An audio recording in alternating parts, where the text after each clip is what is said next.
This is a tough situation. But this is actually nothing compared to what cancer patients have experienced during COVID-19. 79% of people have reported that there's been some sort of delay in their treatment. I can get out of this okay on my own, but we need your help to get out of the rest.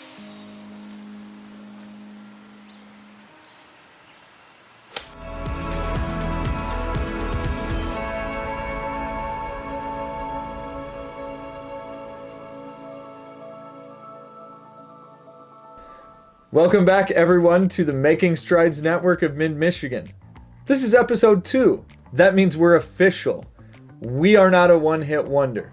So much has happened since episode 1, and we want to start out by taking a little trip down memory lane.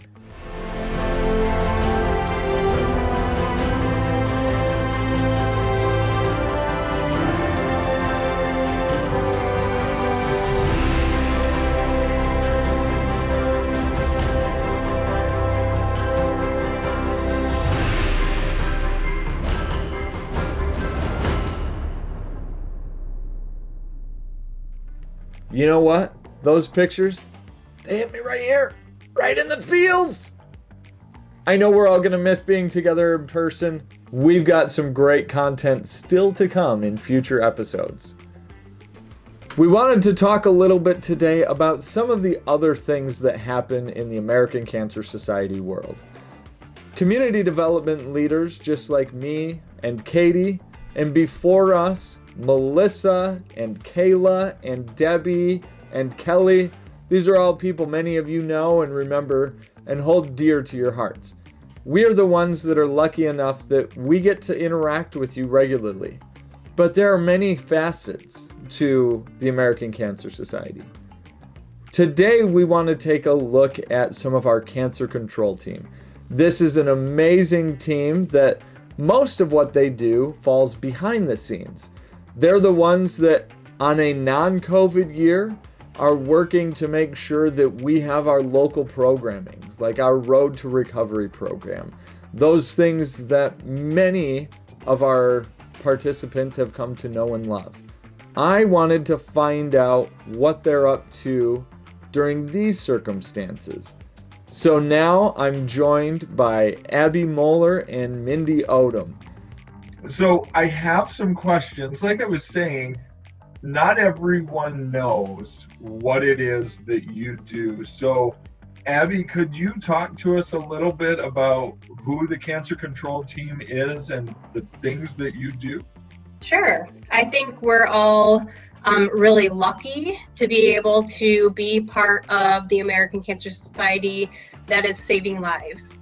So our team is 9 staff all across the state, working from primary care to end of life. And so we are working with healthcare organizations that help patients from screening and early detection all the way to end of life care, ensuring that they are offering the best quality care, that they are educating patients and making sure that they're being screened following the American Cancer Society's guidelines, and that they have the most comfortable journey as they go through cancer treatment all the way through end of life.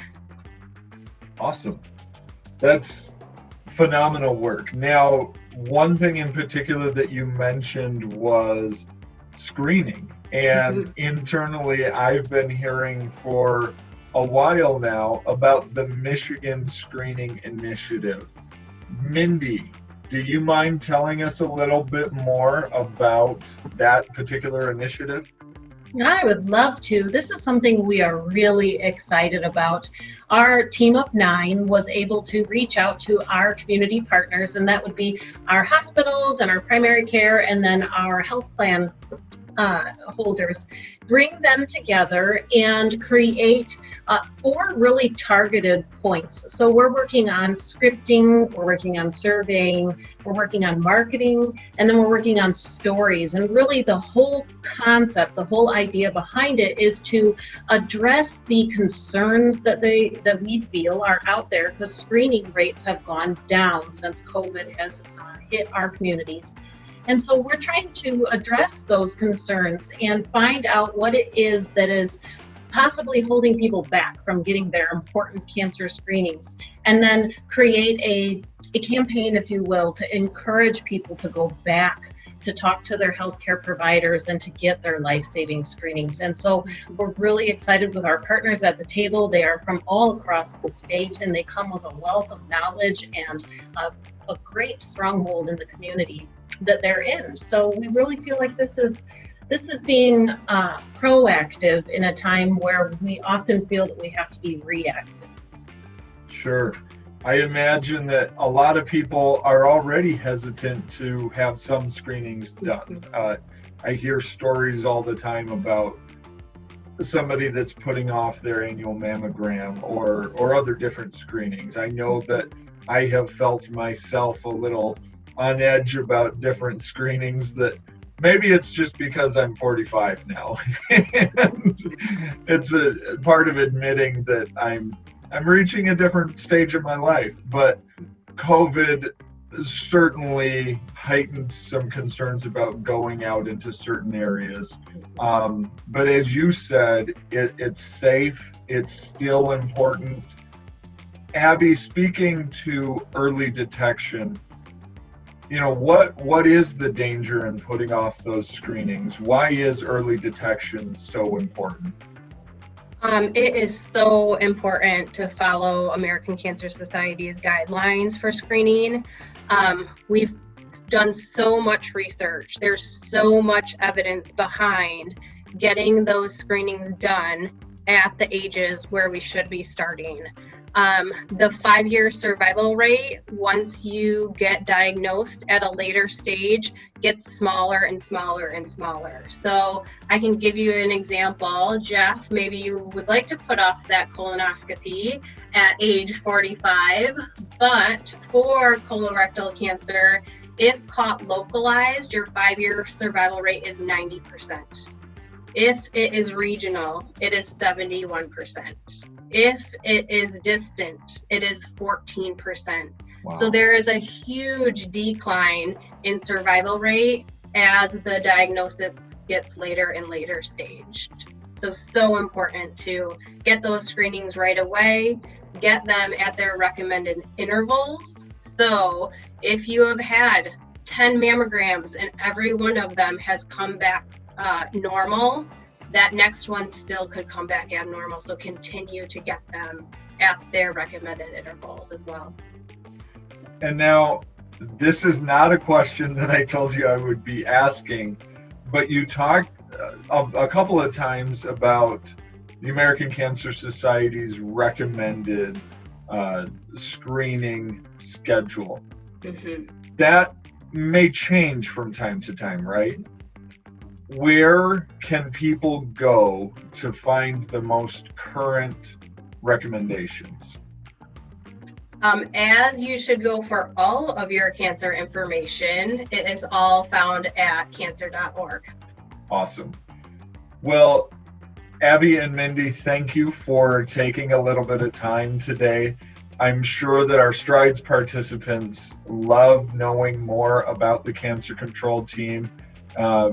You two and the rest of your team are absolute rock stars. We can't wait until we can get together in person and see your faces as part of our crowds of hundreds of people in pink again. But thank you so much for your support. Thank you so much for the efforts that you have in keeping us safe and keeping us prepared to attack cancer from every angle. It's so great to know what else is happening while we're still trying to do our virtual events and engage our participants. I'm excited to bring you 2 more special guests today. The first one is a fundraising guru. We know the need to fund the mission is more critical than ever, so I've asked Mike Tribble to join us. Mike, how are you doing today? Thank you, and it's always good to start off the kickoff for Real Men Wear Pink by putting on what I wear through the month of October. Between now and then, it's fun. You start wearing pink and This is a little more formal right now, but I will have my other pink shirts and pink attire going here soon. The one thing I found out over the years is the more you wear pink and you wear it continuously, people just start asking you the questions of, do you have anything other than pink? And I tell them, nope, this is for the breast cancer, and this is one way to open up the conversation. So, and I guess one of the things I'd like to tell everybody is why I do what I do. As Jeff said, it's been 3 years now. 3 years ago, I started to do this with Jeff. And the reason for that was my brother was diagnosed at age 56 in October of 2016 with breast cancer. And, as my brother told me, he says, once you hear that word cancer, you don't hear anything else. And in the last 3 years or so, I would go with him and his wife both to doctor's appointments, to pretty much to just listen to what the doctor says so that somebody else is thinking for my brother at the time. Because once you hear those words, you kind of go deaf to it. And like I said, he found out in October of 2016. He went through the chemo, he went through radiation, he went through surgery.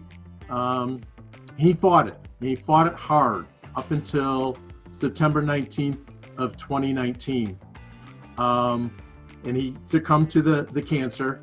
It finally went through his body, and but in that 3 years time, he did live his life. And in those 3 years times that he was fighting the cancer, he was right alongside with me at many of the different events that I did for Real Men Wear Pink. It was important for him to let other people know that men do come down with breast cancer. It may only be 1% of the total breast cancers, but they are a population there also. And it's something that he wanted to make sure other men would check their breasts regularly, like women should, and for any lumps or whatever. Had he done it sooner, had he thought about it sooner, things may have changed. So one of the questions that you want to do is, how do you get started? How I start off every year is I sit down, look at my list of people that gave last year, and go from that list forward. So what did I do the very first year? The very first year, I just wrote up a list of people I wanted to ask. People that over the years has always asked me for a donation. Never had the opportunity to ask them back for something. So everyone, and I've always kept a list of who I gave money to and for what. I may have given to the American Heart Association, to Tom Smith or whatever. Well, guess what? Tom Smith got asked this time for Real Men Wear Pink. So that works out really good. Making a list, having their phone numbers there, and the date you call them to just set up an appointment is just that simple. I don't try to do anything fancy. I know Real Men Wear Pink will be able to give you some flyers, handouts to give to individuals. But always, when you go to talk to somebody, tell them your story. Tell them why you're doing what you're doing. And then afterwards, after they give you the check, be it $100, be it $5,000 or more, thank them. Thank them every time you see them. Whenever you see them in the community, thank them again. And maybe even 3 or 4 months later, back in March, April, May, give them a phone call and just tell them, you know what, hey, haven't talked to you in a while, but I just want to, again, thank you for your donation of last year's for Real Men Wear Pink. It works for me. I'm excited to be doing this again this year. I skipped last year, obviously, because of taking care of my brother's estates and such, and it's given me more fuel this year to go forward. So I'm excited. I hope you guys will be excited to do it. I know this is kind of one of those campaign speeches. Let's go and get out there and raise awareness. I remember the first time that I saw you decked out in pink, and I thought, oh my goodness, have I been out pinked for the first time?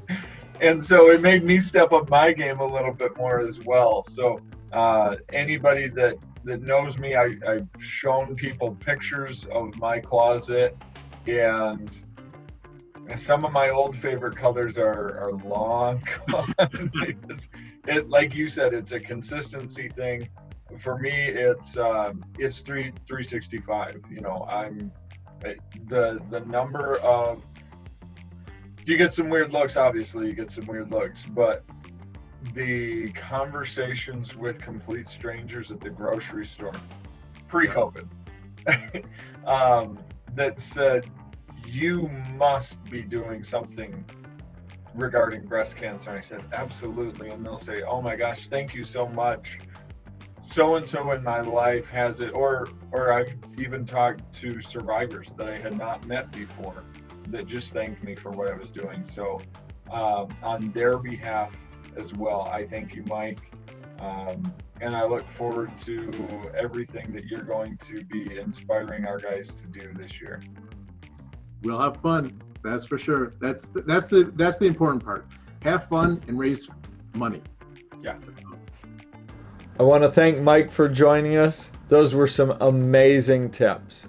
Now for our final special guest, the reason why we do everything we do. Survivors are the heartbeat of our event. And I'm so grateful to be joined by Tina Wenzel, one of our incredible survivors. Tina, it is so great to see you. It's very nice to see you too. So Tina, you and I have known each other for a few years now. Mm-hmm. I believe we met at a survivor celebration luncheon. We did, yes. Yes, and then I believe I've it was seen for you Covenant. at multiple Relay and Strides events since then. Yes. So would you share, for everybody that's going to see this, tell us a little bit about your story. Help us get to know you a little better. Well, my story is something looked suspicious during a routine mammogram. I was diagnosed with ductal carcinoma in situ in my left breast on May 2016. I had a lumpectomy and 25 days of radiation, even though after the lumpectomy, I was considered cancer-free. At that time, the cancer was found very early, and it was too early to assign any stage. I was given a prescription for tamoxifen and suggested to have a mammogram every 6 months for the next 5 years. So fast forward to April 2018. Just 6 days after my 6-month mammogram and several visits with different doctors who each did a physical exam and told me everything looked good, I performed my own physical exam and found a lump underneath my right arm. I just had a strenuous workout and thought, did I just pop a muscle? I didn't know what was going on. So that evening, I took ibuprofen and iced my underarm area. It was the same the next morning, and then after discussing it with my husband, I called my doctor and they had me come in right away. So now in May 2018, exactly 2 years after my first diagnosis, I learned my cancer reappeared and I was stage 3. Breast cancer had now metastasized in my lymph nodes. So after many scans and biopsies, I learned breast cancer also metastasized in my liver. So now this put me at stage 4, which you'll always hear it referred to as metastatic breast cancer. At that point, my treatment plan was chemotherapy, including Taxotere, carboplatin, Herceptin, and Perjeta for 6 rounds. So today, I'm happy to say that I'm stable. I remain in active treatment, which is Herceptin and Perjeta, every 3 weeks intravenously, and I travel to the University of Michigan every 6 months for a scan of my liver and discussion with a liver specialist. So I will remain on Herceptin and Perjeta indefinitely, or as long as it's working. Wow. We're so glad that you're doing well now, and that everything is stable. I wonder from your perspective, having faced 2 diagnoses now, what is something that you would say to an individual that just was recently diagnosed? To someone that was just diagnosed, the first thing I would tell them is not to panic, even though they will. I would tell them that breast cancer is not, or any kind of diagnosis, cancer diagnosis. Let me start over. I would tell them that a cancer diagnosis is not a death sentence. Do your research, find medical staff and support that you trust, and just keep the faith. Your attitude is going to mean everything through this. And find those organizations like the American Cancer Society that has programs to benefit you and to help you on your journey. I would also tell them that it's okay to be upset, to let it out, take your time, express how you feel, but then regroup. Awesome. You'd mentioned support. You talked about discussing things with your husband. Mm-hmm. Talk to us about what you would say to all the caregivers out there. To the caregivers, I would just say to just be there. You know, tell them you will be there, and then follow through and really be there. That might just mean sitting in a quiet room next to somebody, holding their hand and not saying a word. Understand that there are going to be good days and there will be bad days. And as a caregiver, look for programs that'll help you. Counseling on how to provide emotional and sometimes financial support. And again, look to those organizations like the American Cancer Society for resources. Awesome. So a couple of times you've mentioned the American Cancer Society, and I talked about how I've seen you at Relay for Life and Making Strides events. Through this journey, you know, not everybody chooses after their cancer journey to get involved with American Cancer Society events. Why is it so important to you to be a part of those? Well, I participated in Relay for Life and Making Strides well before my diagnoses. But as someone living with cancer, I know that I can reach out to the American Cancer Society for emotional support and learn about treatment options. I learned that the American Cancer Society also provides free transportation for patients to and from treatment, and that's something that I didn't know before. And you know, that was a showstopper for me. And I want to make a difference even more so now. And working with the American Cancer Society, I feel that I can make treatment somewhat easier for a patient and promote awareness of cancer and also teach prevention. Awesome. It tells a lot about the type of person you are, that you're thinking about what you can do for others that are facing the journey. And you're just awesome. Thanks, Jeff. It's truly amazing how many people I have met through these events, and just the things I've learned from other people going through this. Yeah, so it's incredible. One thing that I'm most sad about this year, I know that we have an opportunity to do a lot of really cool things, some things that maybe we should have been doing all along, that we'll do now in the future, even when we can get together face to face. But it's going to be really hard, you know, on that. It's the camaraderie. Right. That October morning when we get to be in a crowd that yes, we definitely can't do right now, but being in a crowd of hundreds of people that are working together, sometimes thousands, to pull together every person's little individual, however insignificant it may feel, it all matters. Right, right. And that's what's getting me emotional is, missing out on that this year because, the people you meet saying, hey, I saw you here last year. How are you doing? Or you're holding hands with the person who was just diagnosed and getting to know them. So yeah, I'm really going to miss that this year.